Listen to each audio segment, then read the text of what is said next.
What's up, everybody? Welcome to Solana Weekly. This is your host, Thomas, and I want to thank you for joining in. Let's take a dive into the latest trends, use cases, and people behind the incredible growth of the Solana ecosystem. None of this is financial advice, but I'm hoping that all of this is alpha. Now let's get to the show. We've got Aly on today from Blockchain Founders Fund, and he's going to tell us all about the investment side of crypto. I want to hear a lot about Solana. I want to hear everything you're doing. Welcome to the show. How you doing? Fantastic. Thanks so much for having me. Yeah. Excited to hear about this. I feel like everyone in crypto thinks they're an investor now. So to hear from someone that's been managing partner of a fund for the last 8 years, I'm really excited to hear your perspective on, kind of like the state of the market, where you're at, what are you most interested in, and just chat. Absolutely. Yeah, no, happy to share. I mean, we've gone through many of these cycles. I'm sure anyone watching is seeing sort of what's going on right now with, Trump's announcements and markets skyrocketing and then, back into, I think, pretty strong declines. But, you get used to some of these things after doing it so many times, right? Yeah. Well, I mean, nobody could get used to a Sunday morning announcement by the president that is going to shoot all the coins up by 25%. And then they just nuke the next day. And it's a very fair point. Yeah. It makes it interesting, right? I mean, there are no days off in crypto is what it's really telling me. I'd love to hear kind of like what like the biggest themes that you think of when you're investing these days. Like what are you looking at? Yeah, no, it's a fantastic question. I think there's sort of like two parts when I sort of step into sort of the investment hat, right? I think one part is investing in great founders that are going to sort of change, the way this industry works and sort of bring, world-class best practices into different pieces to sort of launch, whether it's incredible infrastructure or tools or, et cetera, right? Mm-hmm. And then I think, of course, then there's like the side that you approach it from like the theme perspective. And they don't necessarily always align, right? So you might have great founders working on a theme you're less interested in, but it still could be an interesting investment, right? Because you're the world expert at X, Y, and Z. And so, in terms of themes, I think there's a number of things that I think are interesting, right? I mean, when I look at infra and you take like, say, like layer ones, right? I think there's obviously been, players that, we've been involved in from very early. I mean, Solana was from 18 cents, right? But, and I think it's come such a long way that, the need for a ton of new L1s, I would say, is like a diminishing return in a lot of ways.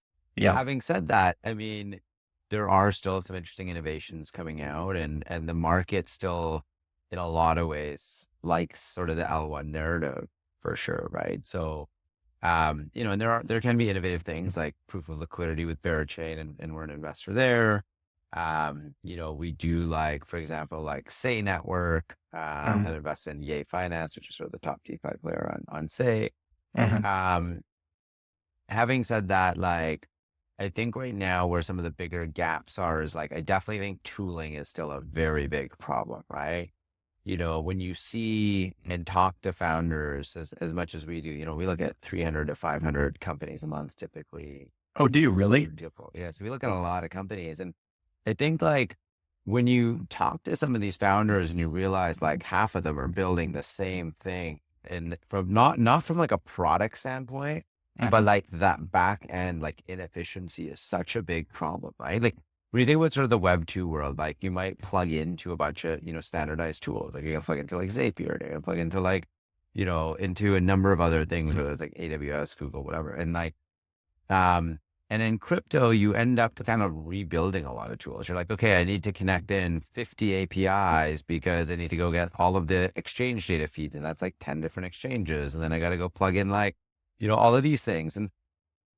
And so like you end up with a fair bit of, I'd say, like inefficiency on the dev side. And oftentimes I feel like the devs don't know better, or research better, or like, and so you then end up spending, a full-time equivalent developer just building stuff that, probably should have taken a week, but because nobody knew better, now you have a full-time developer doing this because every week they're implementing new APIs, or every month. And then, if you have 20 APIs and one goes down every every year, like each one has an update every year. I mean, that means every 2 months, or sorry, every 2 weeks, you're basically updating an API, right? Because if everyone Yeah. has, right? So like you end up with sort of all of these types of issues that I think like Web3 needs to be a lot better at. And it doesn't sound sexy and it's not what, necessarily like retail is excited about, but I think and it's not necessarily that there's even tokens to a lot of these things always, right? But these are sort of critical infrastructure sets that are required, right?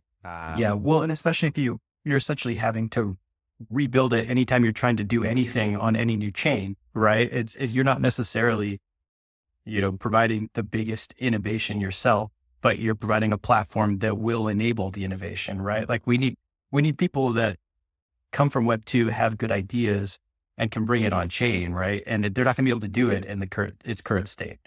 Yeah, no, for sure. So even like, we invest in a company called Uniblock, which is probably the best tool in the industry for aggregating APIs. And so now as a developer, instead of needing to, go, set up 50 APIs individually, you set up one API and it's got everything and everything is just toggle based. You can turn on and off any basically API in the industry. Oh, that's awesome. And this just saves you so much time. Yeah. And then when you even think about like the quality level that's required in crypto now, I mean, it was very different. Like if you go back, 7, 8, 9 years ago, right? I mean, all of us were used to trying to make trades on Kraken and it wouldn't work. Oh yeah.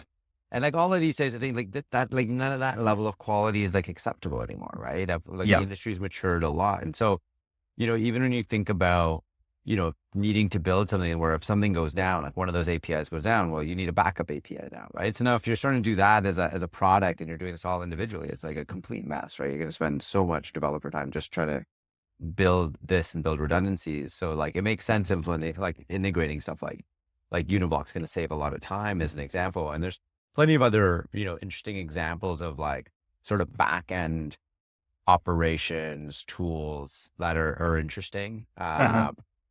For example, a lot of major chains use Validation Cloud, one of our portfolio companies, to help basically maintain infrastructure and uptime for their chains, right? Yeah. And they're, again, completely in the background, right? It's all sort of, working with it directly with these foundations to help make sure that, you've got sort of world-class delivery on the node side. Yeah. So that's a few things. I mean, so tooling's very interesting. Then when you sort of look at, some of these other bigger gaps that we see, I mean, if I were to think about it, I think there's still really exciting opportunities on different things on the consumer front. Of course, a lot of people are talking about RWAs.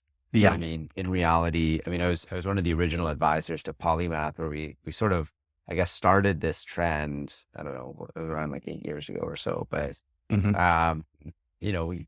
I think it's come a long way now. Now you've got guys like Larry Fink from BlackRock and many other sort of notable figures with a lot of industry power actually talking about these things, actually moving at, I'd say like a pretty strong pace of tokenizing these things.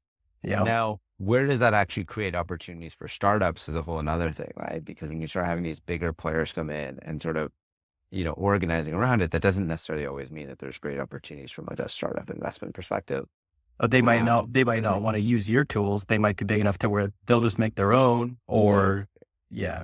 So that creates some challenges, but we found really interesting, companies that we've invested on one, the RWA infrastructure side. So companies like Asterism, et cetera. And then we've invested in some that are more on the RWA side itself, like a bit sort of more downstream. Yeah. And that's also worked really well. The companies like Zoth has actually gotten a ton of visibility in like, many of the biggest communities around what they're doing on bringing, pretty impressive yields on chain, and they have a ZUSD product and things like this. So like a treasury note yield you're bringing on chain. So you're getting like a native yield to essentially a stable coin, right? Correct. But they're trying to go after things that actually have like more interesting yields than I say just treasury, because I think that treasury game is going downhill. It's going down. Yes. Yeah. And that probably means Circle needs to go public even quicker, but we'll see. I think they're trying to diversify, but it's a very hard comp, I think, to diversify against for someone like them. We've got like some really cool companies on that RWA front. And then like when I take some of the other sort of, interesting sort of areas that we've been investing in and that I think have been really strong. A lot more on sort of the FinTech finance side, I think have been particularly more interesting and I think able to monetize. I think one thing that's been different on this market in particular to past bull cycles is you've actually got real companies in this cycle that are making real revenue that are in a lot of cases forced to be profitable. Yeah. And that's actually a really good sign because that means they're sort of healthier. They're, going to stay around multi-cycle. Like they don't have as much of these challenges when funding dries up or other things. And so I think this is actually a very, very good thing that we're seeing right now in the cycle. That's what's weird maybe is oftentimes these companies aren't valued, right? Like we do still have, like they're not valued, say in a way that makes sense, right? Oftentimes like companies with no revenue and no product idea and crypto get valued higher. Yeah. And at some point that becomes a problem, right? There's just realistic, right? So, hopefully the industry sort of moves more towards, backing great founders that are actually, building things that are going to stand the test of time and, have better fundamentals. Yeah. But I think we're starting to see that shift a little bit as well. And so, we've invested in companies like NodeOps that, have, and they're one of the fastest growing companies on the node infrastructure side of the industry, but they've turned this whole thing into, anyone can run a node now in one click instead of it being something that, is a very complicated, infrastructure people need to be setting up. Right. So I think these kinds of things are really, really cool. They kind of, take on a lot of that work. On the FinTech side, there's a lot of companies on sort of the payments space, remittances, like all of these things have, I think, been actually performing really, really well in this cycle. Of course, we also saw like the $1 billion plus bridge acquisition recently. Yeah. I feel like FinTech right now is like pretty ripe for there to actually like be some success, right? Like people have been saying there's going to be payments coming on crypto forever. And it was like better than like whatever you could use for like an internet poker site, but not in the real life, right? Whereas like now we're actually seeing like you can send stable coins across the world for a couple cents or less than a cent. And with lower regulations, especially in the US, like companies aren't afraid to actually, custody crypto anymore. They're not afraid to actually transfer, US dollars into crypto anymore either. So I think that's a pretty big sector, right? No, for sure. I mean, I know there was a stat about, MasterCard trying to put a lot of their transactions on chain, and they're saying that it's now about a third. But Oh, really? But of course, these are not like public chains, I don't believe, right? So It's not like you're not swiping your card and that's a crypto transaction. This is like they're settling, large amounts at once or something, right? Well, I think we're talking about they've got sort of their own private blockchain is what I believe, and I got to go look into it more. But I think that's also where sometimes these things are, get lost in translation, where people are like really excited, but it's it's actually private versus public, and there's a whole debate about that, of course. Yeah, it's like is it even a blockchain at that point, right? Yeah. Yeah, I mean, there's still some advantages for sure, right? But it doesn't necessarily give the transparency. But then, like, the question is like, should there be transparency in all those transactions, and what issues would that end up creating? Because then you've got ZK and other things coming down the pipeline, but can that handle the types of transactions we're talking about, and then the volume, right? And it's like, let's know. So there's definitely a lot of things to work through, right? I mean, if you put that type of volume probably on any blockchain in crypto, it would probably crash it, right? I mean, and feel it. Billions of transactions. So, it's interesting. But yeah, I mean, that's kind of like a few of the different things we're looking at. We are very interested in the intersection of AI and blockchain, of course. And it started investing in that category in 2019.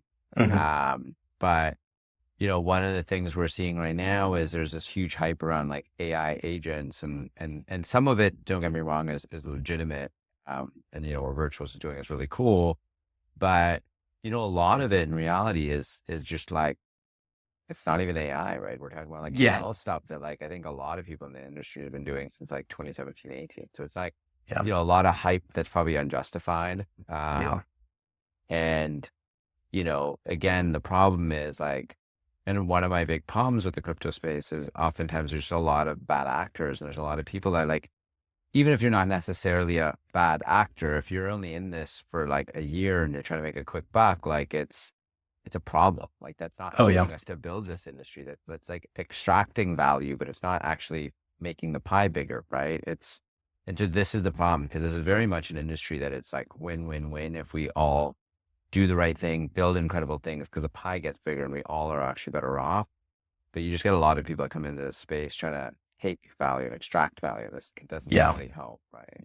Yeah. Well, and I mean, we've been seeing that in force on meme coins lately. And I mean, before that, I was really heavily into NFTs and they got really P versus P, where it's like in the beginning, it was fun. There was fun art, good community that you can get behind. But at the end of the day, people started extracting so much money out of those that it just took a lot of the fun out of it. And the whole space kind of went down because of it, right? Absolutely. Yeah. No, so it's been a challenge. I mean, even like memes now, like it's a very difficult game for retail, right? I mean, Yeah. it's near impossible. Like, I don't think it's even great as an option for retail right now because Yeah. I mean, the whole system is almost designed against you, right? Yeah. And it's a bit unfortunate because like I actually am a very big believer in that we need to move the industry into a fairer system. I mean, I got into this space more from an ideological perspective, and I believe that we need to find ways where retail is actually valued because in sort of the blockchain world, what's really interesting is like your customer is also your supporter, somewhat financially or Yeah. by holding somebody's token. And that creates a very powerful network if it's done right. And we've seen it Oh, done yeah. before, right? And having said that, we do have problems where even VCs invest in stuff. And oftentimes the mentality has been from the VC industry of like, okay, well, retail is the exit liquidity, but that's not Yeah. really That's always right. kind of been, that's been a meme almost in the crypto space where it's like, here comes the retail, they're going to buy the dumb bags and they're going to lose money. And it's like, why does anybody want that? That is like that's the worst outcome that you could possibly have, right? Yeah. When like we're trying to grow the pie, like there's so many legitimate businesses building awesome things.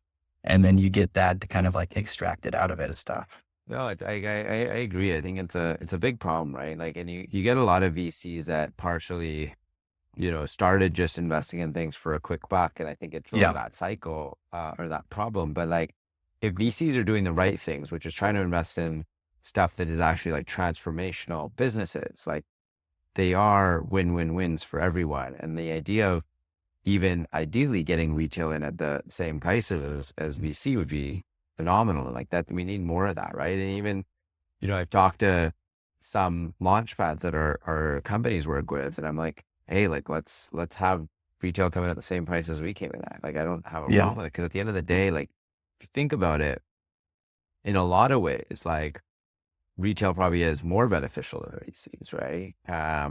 Because obviously the VCs can have certain networks and certain things that can be beneficial and certain like helping hands sort of early. But retail at the end of the day is going to basically be the ones that like are gonna go share it and gonna go drive it and gonna go build sort of the excitement off of it. And we want everyone to win. And so, it's worked on companies that I think are transformational. It doesn't work when I think the incentives or intention is incorrect, right? And and unfortunately, this happens too much in this space.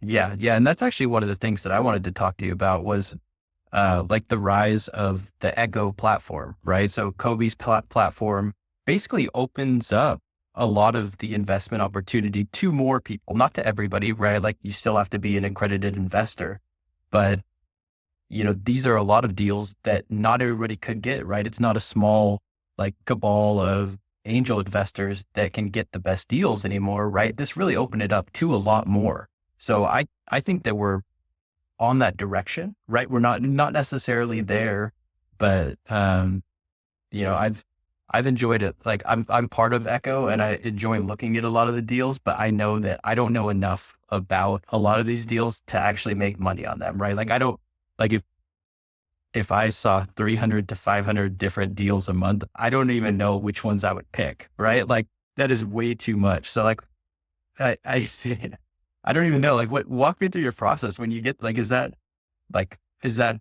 span from like, hey, here's a deck that somebody's sending over to like you're meeting with like an actual founder talking to them, or how does that work?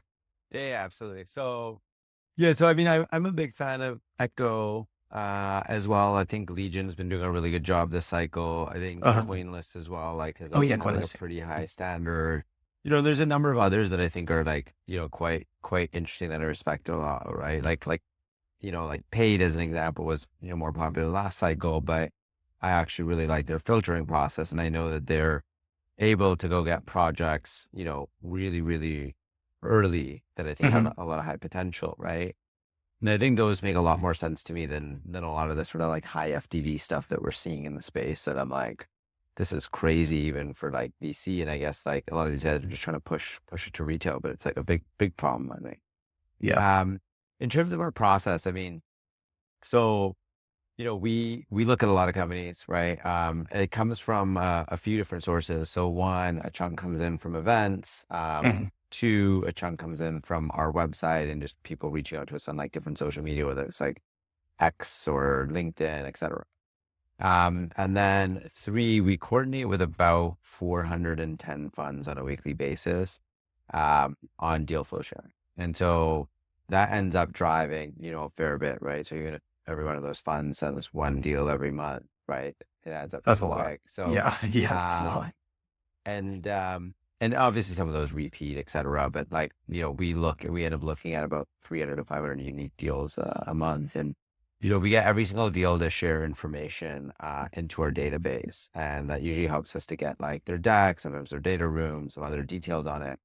One of the challenging parts about VC obviously is you got to make decisions really, really fast Oh yeah. on some of these things because, if you go spend an hour on every one of those, 500 companies that come in, like it's a lot That's of a time. that's a full-time It's a job lot right there. that, Yeah. I mean, Yeah. or more, right? More. Yeah. But like, you got to basically make a decision on a lot of these companies in like, couple of minutes and cut out a big chunk of them so that you can concentrate the time you want to spend on the ones that you think are the more likely ones that are interesting. Yeah. And so, going through the deck is usually pretty fast to be able to sort of determine, hey, are we interested in it? Companies also share some info and like write-ups and like things for us to know, which helps give us context that might not be in the deck. Mhm. But then pretty quickly we'll narrow down to things that like we're a bit more interested in, or like, hey, we really like the founder background for solving this problem, et cetera.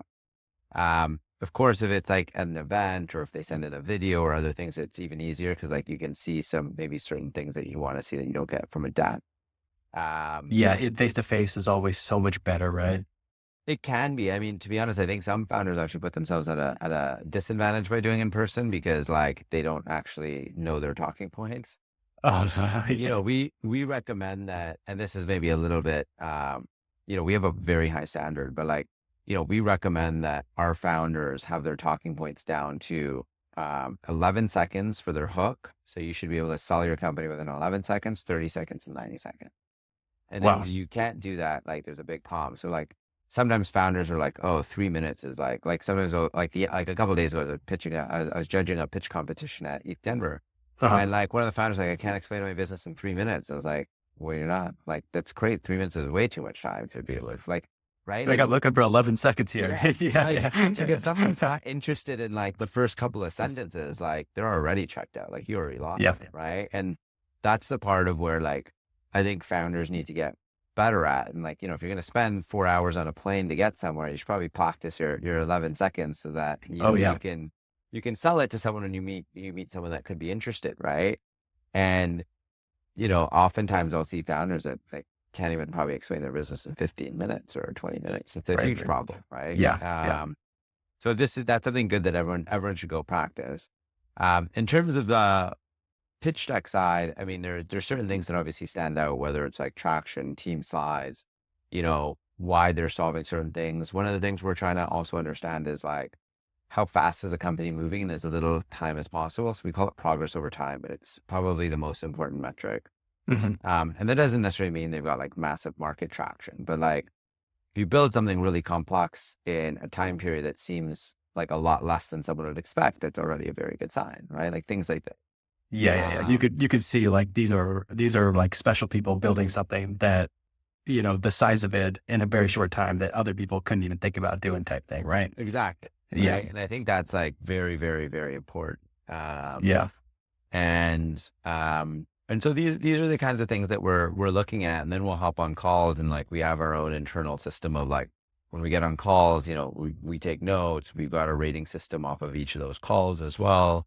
And it Mhm. helps us to sort of like place where do we think it is, even things like is there value for money? Like how expensive is the deal essentially like relative Yeah. to where we think it's at and things like this that also help us to sort of categorize and figure out like, does it make sense? Because there's a lot of great deals that like VCs also can't invest in because you can't invest in everything, right? So Oh yeah. you've got to pass on deals even when you think it's good, right? Because you can only invest in like the great stuff, right? As an example. Yeah. And that's, that obviously is one of the things that makes it, I think, challenging when you're doing this job because you also have an affinity to some companies. You like some companies, but it doesn't necessarily mean you can invest in all of those companies. Yeah. Yeah. I mean, especially if there's that many, because it's not really like the bear market anymore, right? Like it's kind of bull sometimes, but it seems like right now it's like there's a lot of companies coming out. So right now seems like a time when a lot of people are raising money. Does that reflect in what you're seeing? Like, yes, but I would say that, like, to be honest, um, people are always raising money and, Yeah. there's like founders ask me like, when's a good time to raise money? I'm like, it's never a good time. Just go raise. Yeah. Like you are where you are. Yeah. And it's like, you're going to get some where the market's maybe like softer and maybe valuations aren't what you expect, but you're going to take that money, you're going to keep growing and maybe the market's going to be a lot more favorable to founders at that point. And you're going to capitalize even more if you have good numbers or good traction at that point. Right. So Yeah. like you just kind of like, I would say it's always like, it's never a good time. It's always just something you got to do. Right. And like a lot Yeah. of founders don't like fundraising, but there's always people that'll invest in, great products, great ideas, great founders. Yeah. Yeah. And when I think about investing in startups, like tech startups already have like a pretty short duration in general, right? But then you throw crypto startups in the mix too. And it's like, it's pretty like dog eat dog out there, right? Like competition's fierce. Businesses go out, another business will launch another, this of the same exact business pretty much and come right after you. Like it's pretty tight, right? Like what do you think about, competition and within crypto And it's startups? it, it's high and it's not high. I guess like I would explain that there's a lot of companies that are doing the same things, kind of like what you're saying, right? And so Yeah. one thing that gets easier is like if you see 10 companies working on the same problem, it gets pretty quick to be like, okay, I think this one's the best one out of these 10, right? Yeah. And so you can pretty quickly start to filter on like where you think certain things might be better or not better. I would say when you take certain things, right?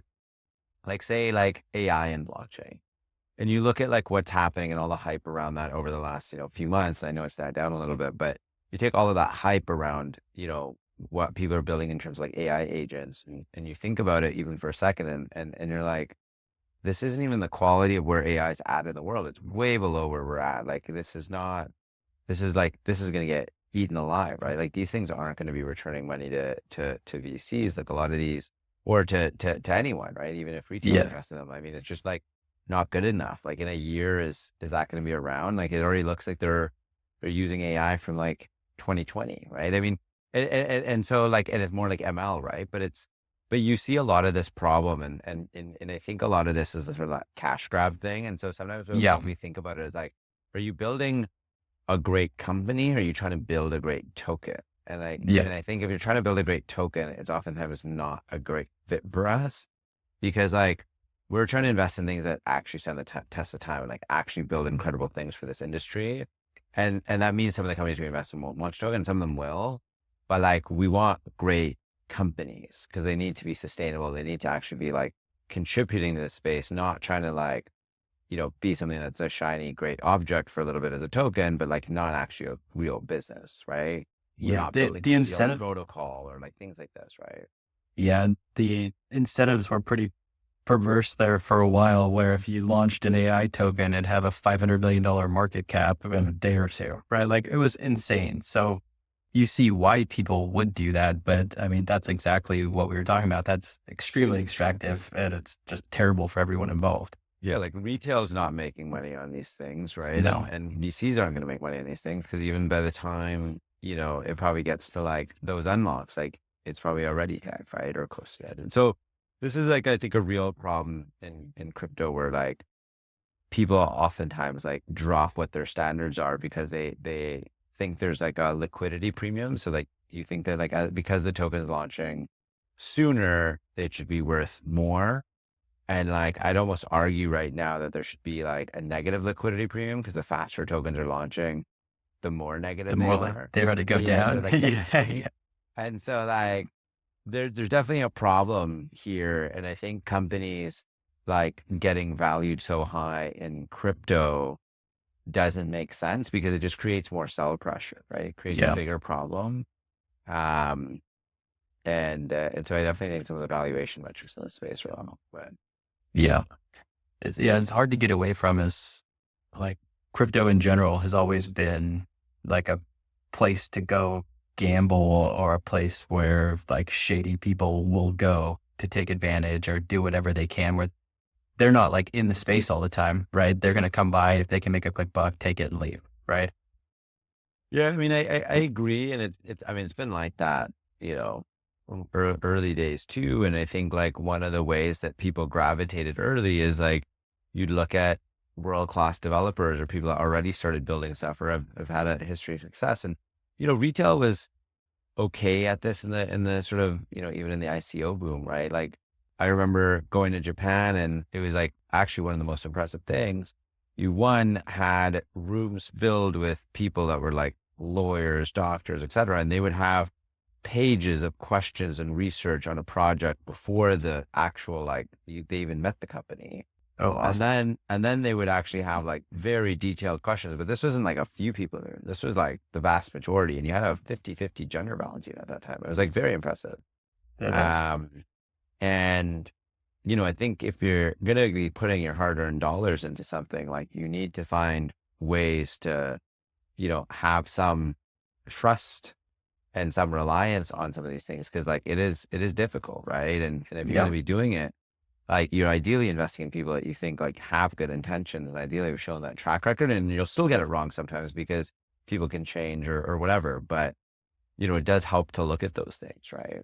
yeah. Yeah. Well, and that goes into another part, right? When you're investing at such early stages in these companies, you're not getting money out for a while, right? Like these are extremely long term, right? Like to expect money back within a year would be really fast, right? No. Yeah. So we probably, defer to more of the side of like, we're very long-term into companies and like, we're trying to, like I said, like I entered this space from an ideological perspective. Like we want to actually build this space and like things take time, like great things do take time. And so, we're a 10-year fund, right? It's like plus one, it's a 10-year fund. That's a long time horizon in this space, but it's a big problem when you've got founders like vesting in a year in this space. Like, what do you think they're doing in year two? Like they're basically starting something else.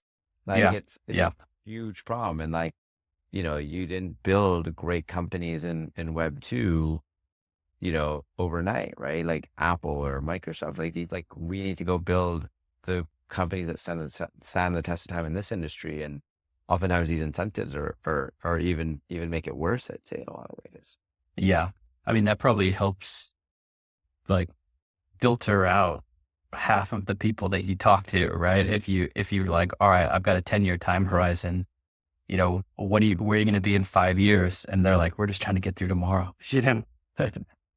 Yeah. I mean, there's like founders don't always have like, say a super clear vision of what like that end state's going to be. And like, it depends, right? Like and there's a benefit to having that because you kind of have that North Star. But on the other hand, there's founders that just every day they're making a little bit of progress. If you get like 0.5% better every single day or 1% better every single day, you're gonna have an amazing business, right? Yeah. That's all that's like that's all it takes, right? Like the best companies in the world might grow 35% month on month as a startup, or 40% or 50%, but it's like maybe it's even 20%, like, which is still a great startup, and like they're going to keep raising and they're going to keep growing, right? Mm. So like it doesn't need to be something crazy. It's just like the consistency, and like that's one of the important factors of the founders. That's that consistency and like continuing to do it, trying to make small wins and just keep going, right? Yeah. Yeah, definitely. When you, when do you actually take money? So is that like when they launch a token, or say the vesting is a couple years? Like how does that look? Like, because just to give a context for the question, like the idea is like, all right, VCs are dumping their coins on us. Like the VC unlocks are coming and the coins are out. Like that's like what comes to my mind, but I know that that's not how it works. I mean, I do think there's like some merit to that, right? And I think it's like, I think there's like a factor of, what is like the overall industry look like, right? Mhm. Because like VCs, I mean, like we also have investors in our fund, and a lot of the other VCs all have investors in their fund, right? And they do Yeah. need to get, you know, DPI or get liquidity back to their investors, right? That's part. And so oftentimes like VCs are taking more risk by being earlier. And I think if they're like great projects and actually like building great things and like can start building more sustainable model, then like, VCs, may need some liquidity, and like they can get that, whether they go through like OTC routes or they use like market makers. We generally hate when like VCs like red candle style. Or Obviously, they just sell it and or just, yeah, and like that's not great if they like don't do it in a more responsible way. yeah, But like, I don't think it's actually a problem like taking some profits in the industry, right? Like that's you part have of to. That's the cycle. I mean, right?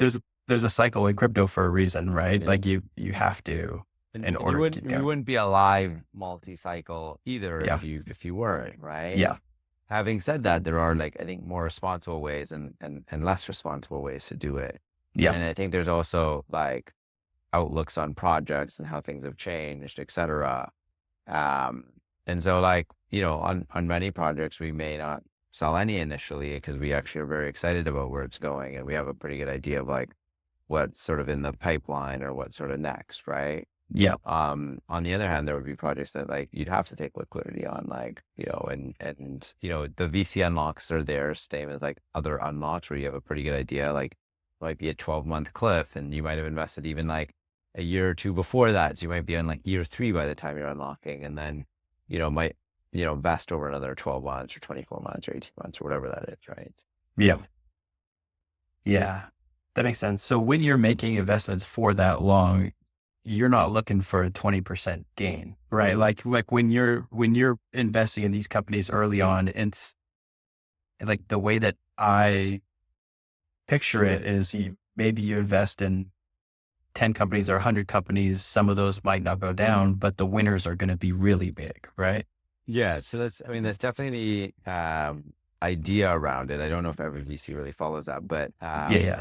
I think like some VCs are trying to sort of make bets on stuff that they think are sort of short term, and they can extract some cash, and it might be like not as big, but they can sort of extract quicker, right? Yeah. And there's a lot of like 3-year funds in crypto, so keep that in mind. Like there's a lot of token funds that are 3 years, and that's I think also part of part of the problem. But for us being sort of a longer term fund, we're looking at things that we think can actually like change the industry, stand the test of time. Mhm. Or I think building things that are important for the space. So like we have a much, much, much longer time horizon on the way we view things. But yeah, you're right in that like we expect then a handful of companies to pay back the fund multiple times over. And so if you have a few of those, you're in like an amazing position, right? Yeah. Yeah. Definitely. Definitely. So when you're looking at all these, so say in a month, you get 300 to 500 different companies you look at, say 10% of them, maybe less, you're like, all right, these are what we're looking at. Like, what's your what's like your sizing guidelines? Like I'm sure that you have like, is it like small percents that you put on it? Is there kind of like a standard investment, or is it all just dependent on what it is? Yeah, I mean, there are going to be factors that change. I mean, we typically, as a $75 million fund that we're deploying out of right now, we typically don't like investing less than 200K, Uh-huh. which is already like a fairly small number for that size.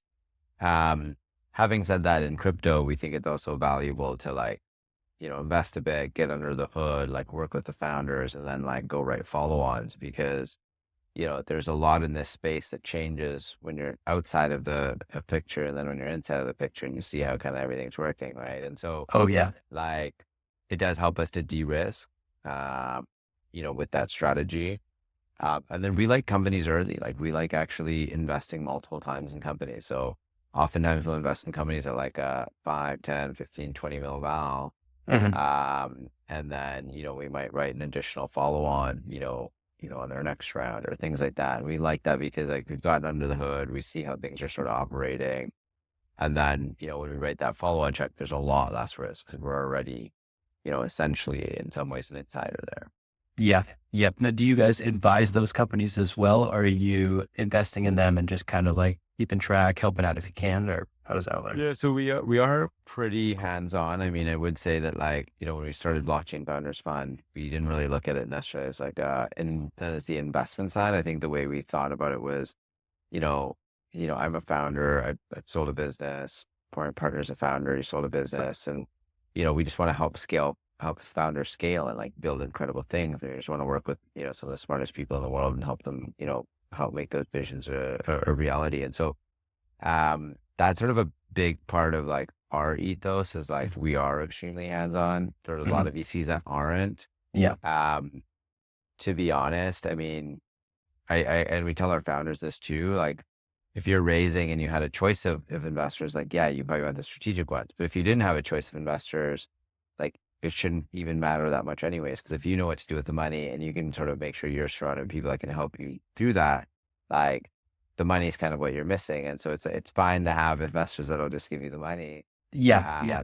Because you kind of have to play the cards you're dealt, right? And, great founders will still figure it out, even if they don't necessarily have their choice of all their investors early on, right? Yeah, that's true. That's true. Yeah. Oh, that's cool. Man. So starting over 8 years ago, that was like kind of around the ICO boom, right? Do you see parallels to where we are now and the ICO boom, or is that just a completely different beast? Because I missed that one. I was still Bitcoin only at that time. Yeah, I mean, it was definitely very, very interesting. I mean, I think like many people, I also was like, hey, we're going to use tokens for everything. We no longer need cash. Like, Yeah. and I think I definitely drank the Kool-Aid at the time. And I think I even learned a lot about myself, going through that period. I think now, and don't get me wrong, there's a lot of companies that like really shouldn't have raised money in that period and did. And those companies that I invested in that like really regret, right? But, Yeah. you learn a lot from these things. And, I think that idea of trying to make a quick buck in that period because it's a new innovative thing is kind of a lot of the mentality that you're still seeing with a lot of these token launches. Like half of the stuff doesn't need a token. Like they're not even a sustainable business. They're not making any revenue. No one wants to use their product. Yeah. And so like, this is a big problem, right? You probably got to sort out those problems before like you're launching a token and needing a community, because if your product's not good enough, like it doesn't matter, right? So like, I think there's just a lot of this kind of thing, which is why, you have a lot of these tokens just getting hammered because like they're not sustainable businesses. It's like, I don't know, probably the analogy would be like, you've got a chicken that's hatching or like a chick, and like, you're like day one, you're like, all right, go out there and figure it out and to survive, right? Like it probably needs some more guidance, some more sheltering, like learn some more life skills, figure out how to survive. And then probably it starts to make more sense, maybe like testing that, right? Yeah. I think just having a token doesn't make you a crypto company, like that's, like there's a lot that goes into it. And you see the ones that are really successful. It's like they have the token that does something. There's a successful business behind it. It's part of their treasury. like you see, you can like within like 5 minutes of looking at a company, you can see like, all right, what are they doing with the token? You can get a pretty good idea of it, right? I mean, I have a problem in this industry as well around like value leakage, right? So tokens and ecosystems are meant to be like highly exponential in value. And so if you build a business and you've got an equity company and a token company, and you're say like putting 5% of the value in the token, it's going to be a problem, right?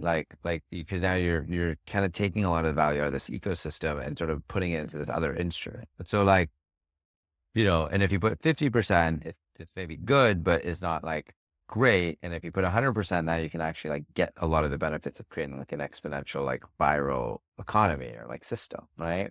Yeah. And so like we need more of that, of like building successful businesses and then actually having the economy fully on chain or like fully sort of embedded. And I think we're starting to see some good examples of that. And historically, I mean, there's things like that, right? But, I think a lot of people don't think of it that way. There's been a big movement for a lot of VCs doing like equity and token warrants, and founders just are kind of getting stuck of like, okay, we'll put a little bit of value here, a little bit of value here. And it kind of is like lose-lose instead of win-win. Yeah. And so like we do believe in token models if they are done correctly and done with right intentions and done with like actually putting the value into that token. Yeah. And I think still people struggle with that. Yeah. I think people struggle. I think it's a tougher problem than you think. Like the idea of launching a token sounds great. Like, oh, everyone's going to buy this token and it's going to be so much fun. But it's like, yeah, maybe people will buy it for a day or two and then you'll see the other side of that. It's not good. It's not good at all. Yeah.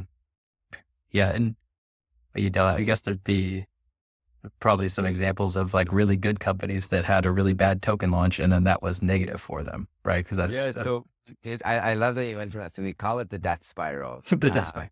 And companies don't understand this enough, which is actually quite frustrating. Like everyone thinks there's only a positive side to launching a token, and it can like kill a great business. Yeah. And we'll selectively still invest in companies that we think are great businesses and have a poor token that might be out.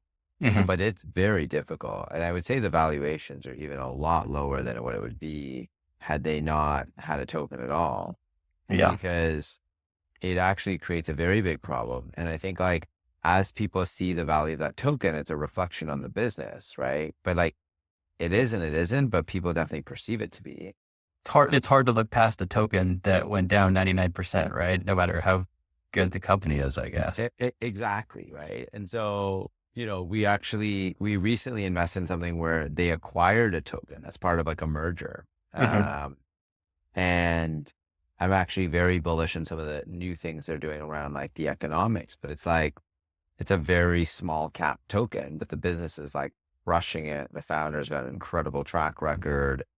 And it's going to take some time, I think, to scale that token and sort of pull it out of that situation, because it's almost harder than like launching a new token in a lot of ways. It's like, You have to turn it around. Dead. Yeah. So it's interesting. It's definitely an interesting thing, but yeah, it definitely creates a huge negative aspect if you have a token. And it's actually very difficult to raise from venture capital when you have like a dead token, I'd say. Yeah. Do you think there will ever be like stocks for a company issued as a token? Like that's a huge no-no from the SEC. Like, or that's like historically been like, you can't do this, right? Historically, yeah. I mean, I definitely think it's going to change. I think small businesses should already be doing this kind of stuff, to be honest. Like, I don't think it matters, like in a lot of ways. Like if you're a small business and you're doing this, I mean, you're trying to survive, you're trying to make it forward, and like using a new innovative system could be interesting. Yeah. Like, I'm a very big fan of something we discovered recently called Unit Network, and recently committed to investing in, because what the founder is doing there, I think, aligns with kind of how I think the industry should work.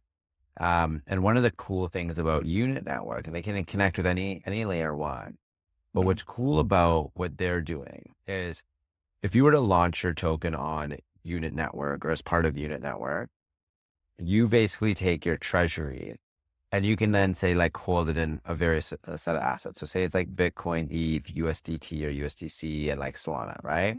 Mhm. So now your treasury is actually transparent to everyone.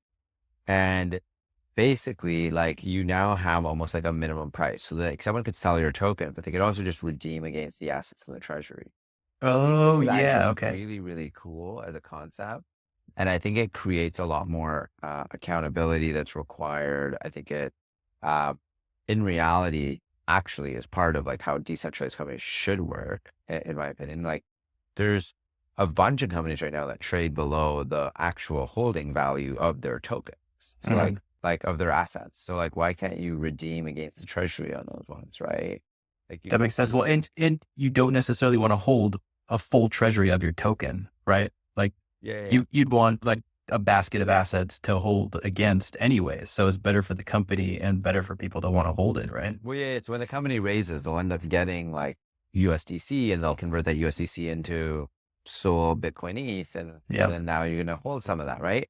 And you'll still have some stable coins, right? But you might have like some basket. So it's like it's a fairly interesting concept, but what's also interesting is like that next piece. Like, I mean, back in 2017, I mean, Vitalik was talking about DICOs, like decentralized autonomous ICOs, and I feel like the industry kind of forgot about that, right? But it was a very interesting concept because there needs to be accountability on these founders. When you think about like, and this is a very big problem in this space, right? When you think about like, like typical like Web2 investments, right? Like you'll have a price round. Usually after raising a couple $1 million normally on safes, like you'll have a price round, right? And when you have a price round, the lead goes through and they basically set up governance, right? They like, this is how the board's going to work. And these are like rules that govern and their shareholders agreements. Like all of these things are basically sorted out by the lead. In the crypto world, like right now, what's kind of happening is like you have these investments, you're giving all of this money, you kind of have like a foundation, but it's like fairly centralized, let's call it. And anyone that says like, hey, go talk to these 5 people and you can do something on a chain or get a grant, like probably pretty centralized if you could just talk to 5 people. It's like and Yeah. can happen, right? And so this is a problem because like you don't really have that governance set up or like someone take the lead on like setting up that governance and that structure. And I Yeah. think it backfires in a lot of ways in this space, right? Because like the governance that's being set up is set up kind of yourself setting it up oftentimes. And so you're trying to find ways, like your incentive is trying to find ways to like make sure you retain control and make sure like you can do what you need, but it's not actually necessarily like a third party coming in and setting that up, like similar to how traditional, VC would work. And, part of that is missing because some people have good intentions and are trying to build systems that stand the test of time, and that's great. But a lot Yeah. of people aren't, or like even just don't know better because they don't have the best practices. And so when you have like a system like this with like unit network and how they're thinking about it, what I think is really cool is you can even set like, maybe you can even set like rules like, hey, if the founder hits these milestones, they unlock 20%, every year or 30% of that money every year. So And, yeah, and like now performance based. That's awesome. right? Which would be really cool, right? Like stuff like this, we need to go back to, I think, if we're actually going to build a decentralized world that survives and thrives. Because otherwise, I mean, our industry just keeps moving to like centralized tools that end up like winning, right? Like you had like BlockFi Celsius, like Oh in the last yeah. cycle, and like that obviously backfired. You know, decentralized experience are getting better, but that means we need governance to stay with it. Otherwise, like again, we're gonna run into these same problems if governance isn't there. Yeah. Yeah. And they might be really good at building out a platform, but they might not be great at holding a treasury and setting those goals internally. Right. And a lot of times these treasuries are hundreds of millions of dollars. Right. Mhm. Yeah. There's a company that I had on here called Flash Trade. I don't know if you heard of them. They're perp stacks on Sol, and they're releasing a token relatively soon, and they're dropping 0 to the team. So it's all to users of their platform. And then there's performance-based incentives for the team where they can get tokens unlocked if they hit them. So I thought that was a pretty cool way to do it. They'd be kind of tough on them because they're not getting any money right away. But I think they're like a revenue. They already generate revenue. They're not like they're making money already. So it seemed like a cool way to do it. That is interesting. I mean, I'm still a fan of like, if something does well and it increases the pie, they should do really, really well, right? Yeah. So the idea behind that does sound interesting. I'm also fine with like if the team is locked up more than everyone else, like, and they're like fully locked up till everyone else is vested and stuff like that, then it's fine too. Yeah. But I like the idea behind this for sure. Like it's an interesting concept. Like, I mean, even like CZ from Binance was talking about like 10-year lockups on founders and stuff, because like you should be building companies over a 10-year period, not over a 12-month period, right? Yeah. So I like some of these different things. I think I guess it remains to be seen like what fully works. I mean, one problem with their structure might be like, if you don't have any clarity on what you're getting, at some point can it backfire? What happens if you get fired, or what happens if you leave? Yeah. What happens if you get an offer from Apple or some other company in crypto that's going to pay you more? Is it competitive? Like, so there's going to be different challenges always that you got to like think through, but Yeah. So, what I was just thinking about, so back to Unit and the way that they set up. So they're essentially tokenizing ownership of the businesses, right? basically, yeah. Where it's, where that specifically has been like pretty illegal, especially in the US, right? Mhm. Like that's like the one distinction where like you can have a token, but it can't really mean too much, right? Like, And I think that needs to change. Like, yeah, realistically, this industry needs to be backed off of like fundamental economic systems, which yeah, are backed by real value, right? yeah. Uh, And I think it spoke to like the state of crypto in the whole US. It was a gray area, right? Like we'd kind of get by. People would kind of get trouble every now and then, but not too much. It was kind of like sporadic. There wasn't like a consistent way. So I'm excited with there being like a crypto czar, and, they're having a strategic reserve of Cardano and XRP and Sol. It's ridiculous, but we'll take it.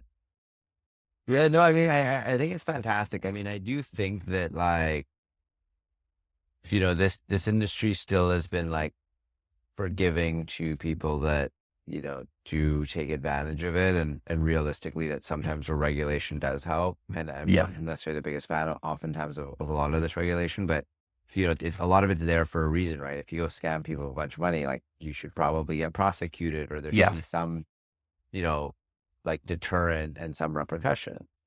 And this, I guess this government, right now seems a little bit too lax on that, and it can get out of hand very quickly. So I think that's probably the one area where I'm like, okay, like we'll see how fast this gets out of hand. But there's just, a lot of people that are bad actors that I think are also trying to take advantage of all of this. And I just hope it doesn't, hurt a lot of people.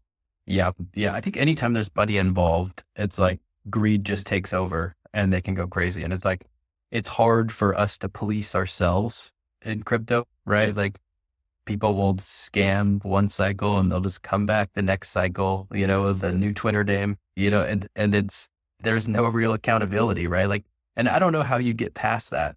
But I think at least having, some solid regulations, some accountability,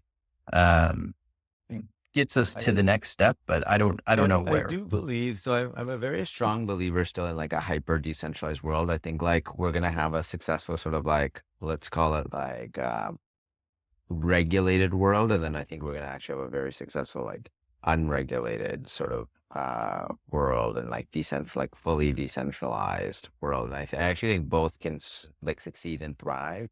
Mhm. And, that means we need to implement things that are going to help us to weed out bad actors. And when something does go wrong, at least we've got like systems in place, right? So if you had like, for example, a DICO concept with decentralized autonomous ICOs, and like you had some controls on like the funding coming out, then at least like, hey, if someone does scam someone in the first year, maybe they've only gotten 25% of the value that was put in and not 100%, right? Like, Yeah. it still sucks. It's 25% loss, but it's a lot That's better better than 100. triple Yeah. thing, right? So Yeah. like, I think these types of systems were at a point where it's like not difficult to integrate. And I think Yeah.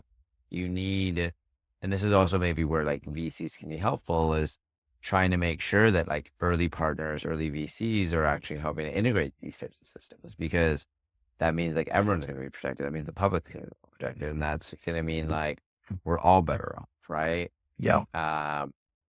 And so like these things are actually very important, I think, for like the industry to almost like self-regulate, so that like we don't get stuck needing, forced regulation down our throat. That like in reality, creates issues, right? Like a lot of people don't realize that like right now regulation means that we're all okay with a billion people in the world not having banking and being cut out of the financial system. Like that's crazy to me. Like Yeah. it's not okay. Like we have a system that can solve this now. And if we do the right things, like we have billions of people that like are going to benefit from this, pretty incredibly.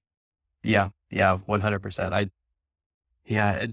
The more that I talk to people that are building in the space, like the more hope I get for this, because I mean, the way that we get news and looking at crypto Twitter and what people are talking about, it's the latest thing. Like it's hard to think about the big picture a lot of times. And I'm sure that you're probably a lot better at this than me because you've been around, for so long. It's like, what do you do to, not be taken over by like the current thing? It's a good question. I mean, generally, to be honest, I feel like the news in the short term cycle becomes a very big problem oftentimes. If you're not thinking about like and looking at like data and like what's your outlook on the actual like say economy or like what's changing or sort of like more macro trend related stuff. You're trying to play the short term game. I think it's like for me, one, I'm not very good at it, and two, I think that short term game becomes very dangerous, right? Like for example, if you bought in on this announcement yesterday on from Trump, and you're probably already like well underwater because by the time you got into it versus where it is today, you're probably in a water, right? So Yeah. like I think trying to play that short term game again and trying to make a quick buck, like even if you're retail, I think is still the wrong approach. One, I'm not very good at that, but two, like I think it's a game that it's very difficult to win in sort of like the longer run. Like you'll have some small wins, but are you going to win over a 3-year period, 5-year period, 10-year period? Like I don't know.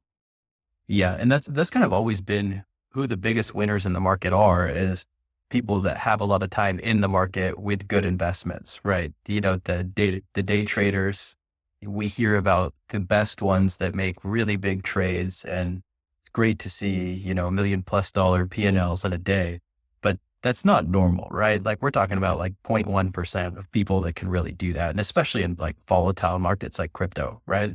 We saw a 20% move up yesterday, 20% move down today. So, we were all geniuses yesterday, and today, not so much. It's true, right? Like Yeah. and I think that's where like also sticking to things that like, or really want to learn about, and then go figure out how to like be the best research, try Yeah. out the products, use them, like understand an ecosystem really well, understand what's going on, understand like who's involved where you can. Right. And then I think you start to sort of have a bit of an advantage when you sort of understand a lot of these factors. And so I'd even say if you're like new to something, even if it seems really exciting, either like put a very small amount or no money even into those things and like kind of follow it and see, because oftentimes things aren't fully what you expect. And like you have a lot less information than, we'll say, the smartest people in the world at that problem or that's sort of working on that. Right. So Yeah. Yeah. Memes are not good long-term investments. yeah, and the challenge is you can be up for a little bit and you can talk Yeah. about it, but it's like even then exiting those and how fast they're, getting hammered. I think it's very difficult, I think, for the consumer side of memes right now. Yeah. The amount of sniping and all of this stuff right now is just, it's great. It's very against retail, I think. Yeah. Yeah. Well, and it's hard to see the full picture of what's going on. Like the whole Melee coin or Libra coin, it's just a disaster, right? And it's really bringing to light a lot of things that were going on that probably we probably should have known about already, right? We've had a meme coin cycle for a few months now, and just now we're figuring out exactly what's going on with insiders launching it, sniping the coin right away. And it's like retail just got rinsed on that coin.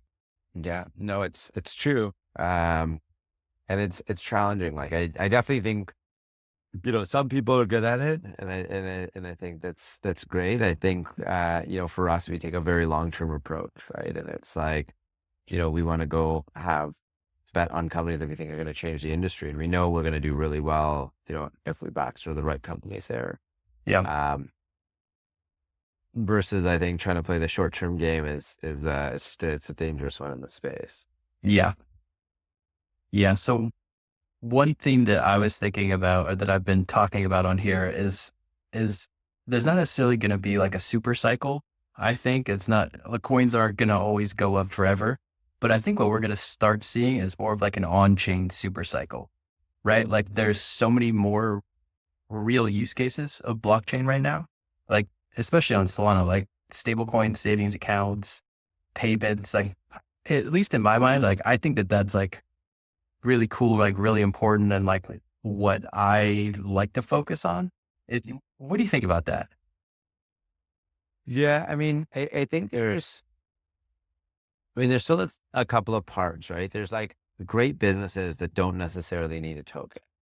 Yeah, And then there's businesses that like absolutely need a token. Like as an example, like Solana could not exist without the token, yeah, right? yeah. Like, Security is dependent upon the token. Yeah, and so it makes a lot of sense. yeah, But like some FinTech company having a token on top of what they're doing may not be needed, yeah, right? And like this is where I think it becomes like a bit challenging. And we sort of go back to what I was saying earlier, where like then it depends on which value they're putting back into the token. So it could still perform well. It's not that it can't, yeah, but if they're not putting 100% of that value basically back into the token and trying to create something exponential and being it for the right reasons, like it very quickly becomes a slippery slope, right? Because value can still accrue to one instrument, but not both, right? Like yeah, value may accrue to the equity, but not the token. But then the token has poor performance and impacts the equity negatively in it, it sort of becomes a downward spiral on all of it, right? So I think there's definitely challenges around it. I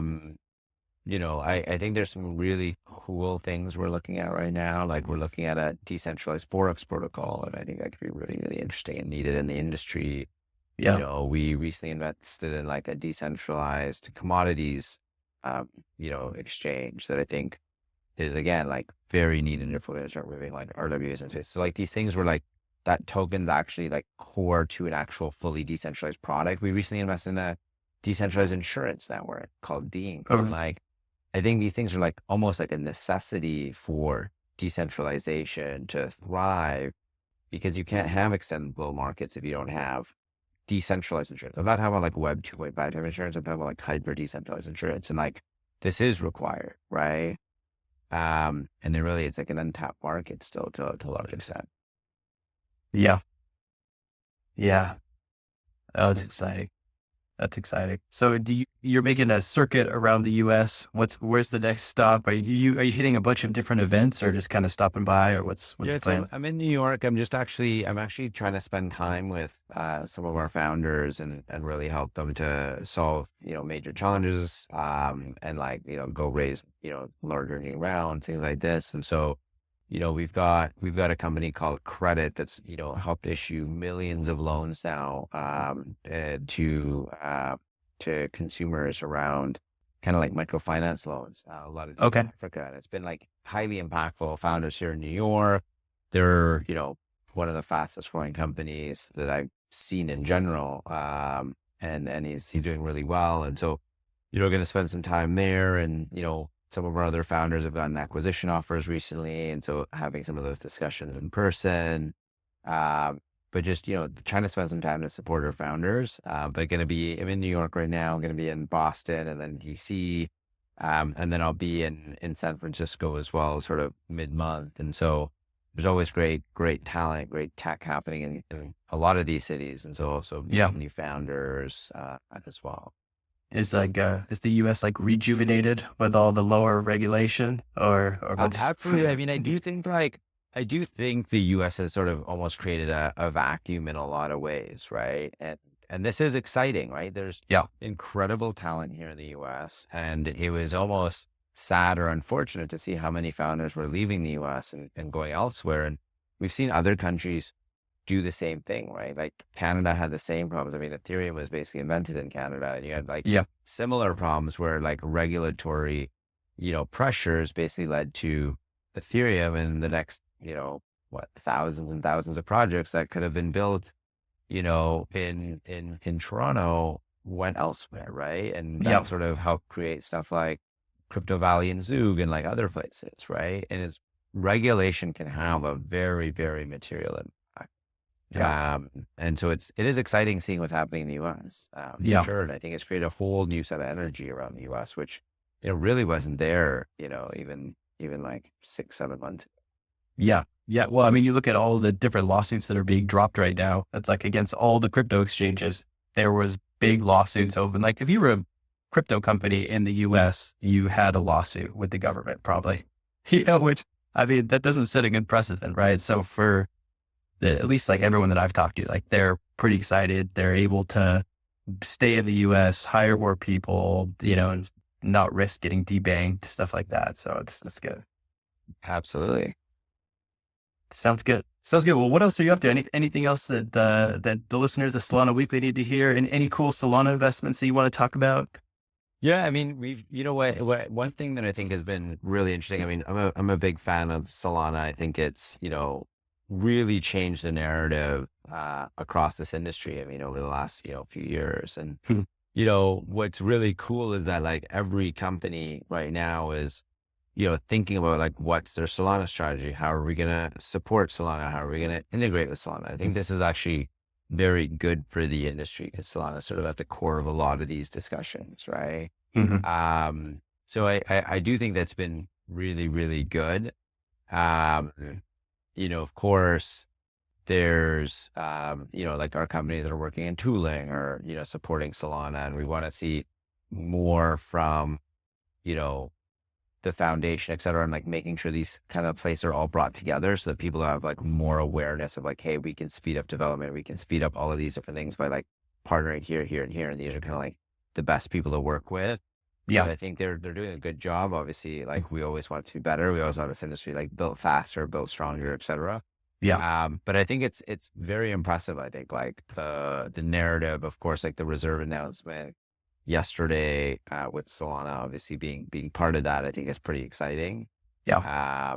And yeah, just continuing to support great companies, within the Solana ecosystem, and then also, there's obviously a number outside of it or that are sort of like more agnostic, right? Yeah. Yeah. I feel like all the technologies are going to eventually catch up to Solana, right? Like the speed, it's out there, right? Like I feel like there's like good competitors with great UIs, good speed, where it's going to be good enough, where it's going to come down to, all right, like where do the builders want to build? Where are the users at? And like, I feel like right now, at least Solana has the users. Hopefully it can keep them after this meme coin cycle. But I feel like that's when it's going to come down to, but I mean, we'll see, right? There could be one killer app that comes out on an obscure blockchain and everyone goes to that, right? Like we're early in that sense where, a viral video game has, 30 million users in Web 2, but it's significantly less than that on a Web 3 protocol, right? No, it's true. I mean, like one thing that I've probably learned over many times now is like, if you think sort of 3 years forward, what's going to be the winner, it's very difficult to tell, right? I mean, 3 years Yeah. ago, we probably had no idea, or 6 years ago, right? And so like it's changed so many times. Like Polygon was very hot last cycle, and we don't see a lot of companies, discussing that as much anymore, right? Yeah. You've got Sui doing really interesting things for sure. I think like Telegram is one that had a lot of users, and that's sort of in the main pitch around like Telegram. Having said that, like, on Solana, we obviously want people to be excited about the meme side, but I think there's like a whole part of the other industry that we obviously want like to have those users like, being part of and using different tools, et cetera. And I think, there's going to be different chains that win at different things, right? Like, I don't think Solana is going as strongly after like say institutionals then, right? Compared to other chains. So there's going to be like different winners for sure on different parts of the industry. Yeah. Yeah. I'm hoping that there's going to be more long-term vision and more like, I don't know, noise or focus on people that are building for the long term and not like tooling for meme coins. I feel like there's like, let's build some great infrastructure that is great at looking at meme coins. And it's like, that's cool. But 3 months down the line where no one's going to really care. Well, hopefully in 10 years, we're still not focused on meme coins. Yeah. Right? It's the problem, right? Yes. Yeah. And it's tough too. Cause like, I love Dogecoin. Like I like Bonk. Like I like some of the bigger meme coins, but like the cycle of, 20,000 meme coins launching in a day. It's like, nobody thought that was sustainable. Nobody thought that was a good idea. I guess one maybe food for thought as we wrap up, right? Is like, well, what if, because that was something on my mind, like, what if real businesses start masking themselves as memes so they're like more fun, but there's actually like real businesses like behind them and like real revenues and like that gets reinvested into like hyper decentralized economy. It is Yeah. actually quite interesting. And I Yeah. hope if the meme coin trend stays, at least we move into like, having more fundamental business around it. And I think there's actually some example that we're starting to see, but it's still very early around Yeah. that. But I think that would actually make it a lot more exciting. Definitely. That's what I think Bonk has been doing, right? They're a dog in the front, but then they've got like, I don't know, 5 or 6 different businesses behind them. But yeah, I mean, I guess we'll see, right? Whoever's built for the long term is going to win. And hopefully you're betting on them. Absolutely. Yeah, sounds good. Well, hey, I really appreciate your time. A pleasure to learn about investing. Um, it sounds like I don't know enough to be like the best investor, but I've definitely learned a lot from this. Really appreciate your time, and tell the listeners where they can find you. Yeah, likewise. Thanks so much for having me on. And yeah, you can find me on LinkedIn at Aly Madhavji, at Twitter at Aly_Madhavji. And if you're working on a really cool startup, definitely reach out. We'd be happy to help. And you can share details with me on any of those platforms, but also you can go to our website at blockchainff.com and share details with us. And we actually look at everything that gets submitted and definitely look forward to hearing what you're working on. Oh, that's awesome. I'll include some links in the show notes, and really appreciate your time. Thanks again. Perfect. Likewise. Thanks so much, Thomas. All right, thank you. All right, thank you guys so much for tuning in to Solana Weekly. Once again, this is Thomas Bahamas, and I have one final ask for you guys. If you could, please subscribe on whatever player you're listening to. You could leave a review. That would be amazing. If you want to shill me your bags, work for them. But yeah, really appreciate it. And as always, this is not financial advice, but I want you guys to accelerate, move forward, and let's get this bag. I'll catch you guys next week.